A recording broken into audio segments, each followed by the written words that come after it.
إن الحمد لله نحمده ونستعينه من يهده الله فلا مضل له ومن يضلله فلا هادي له وأشهد أن لا إله إلا الله وحده لا شريك له وأشهد أن محمدا عبده ورسوله أما بعد வலைக்கும் அஸ்ஸலாம் வரஹ்மத்துல்லாஹி வபரகாத்துஹ்.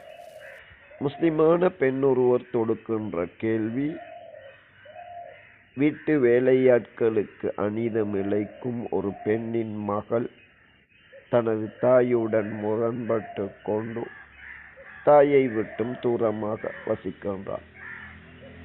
பொருளாதார சிரமத்தில் இருக்கும் அந்த மகளுக்கு ஆகுமான விடயங்களில் என்னிடம் உதவி கேட்டால் தாய்க்கு தெரியாமல் அந்த மகளுக்கு உதவுவது பாவமாகுமா என்று ஒரு கேள்வி தொடுக்கப்பட்டுள்ளது. ஒரு முஸ்லிம் அல்லாஹ்வை பயந்து பிறருக்கு உதவி செய்வதென்பது நற்காரியங்களில் அமைய வேண்டும். யாருக்கு உதவி செய்கின்றோம் என்பதல்ல முக்கியம். நல்ல விடயமாக இருந்தால் அது யாராக இருந்தாலும் அவர்களுக்கு உதவி செய்யுங்கள் என அல்லாஹ் அல் குர்ஆனிலே கூறுகின்றார்.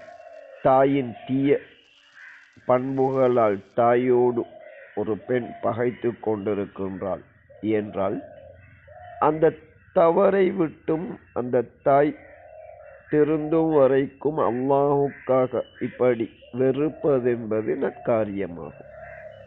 இந்த நிலையிலே தனது தாயை விட்டும் தூரமாக இருக்கும் ஒரு பெண்ணுக்கு நல்ல விடயங்களில் நாம் உதவி செய்வதென்பது ஒருபோதும் பாவமாக மாட்டாது.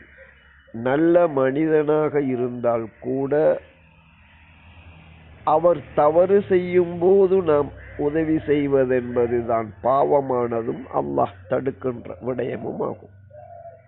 அல் குர்ஆனிலே 5வது அத்தியாயத்தின் 2வது வசனத்தில் கண்ணியமிக்க அல்லாஹ் வதஆவனு அலல் பிர்ரி வத்தக்வா, அல்லாஹ்வை அஞ்சி நடக்கின்ற விடயங்களிலும் நற்காரியங்களிலும் நீங்கள் ஒருவருக்கொருவர் உதவி செய்து கொள்ளுங்கள்.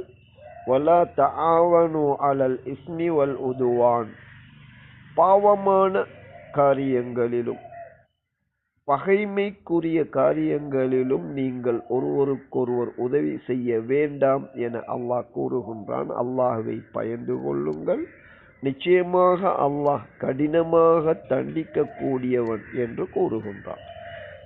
தாயையும் பிள்ளையையும் பகைக்க வைப்பதற்காக நாம் முயற்சி செய்யக்கூடாது.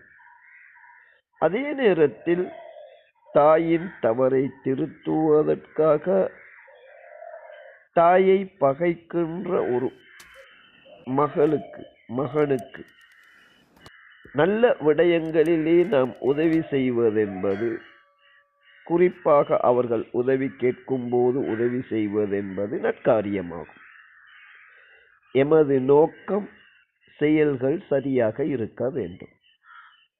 நல்ல விடயத்திலே இவ்வாறு தாராளமாக நாம் உதவி செய்ய வேண்டும். அவ்வாறு உதவி செய்வதென்பது தாய் பிள்ளைகளுக்கு இடையிலான உறவிலே விரிசலை ஏற்படுத்த வேண்டும், அவர்களுக்கு மத்தியில் சர்ச்சையை தூண்டிவிட வேண்டும் என்பது போன்ற கெட்ட எண்ணங்கள் ஒருபோதும் எம்மிடம் இருக்கக்கூடாது.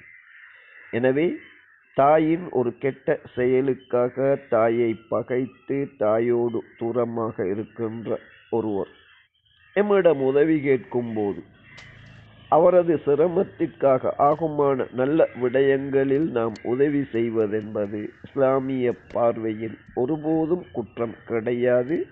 அது நன்மையான அல்லாஹ்வின் பாதையில் செய்கின்ற நலவுகளில் ஒன்றாகும்.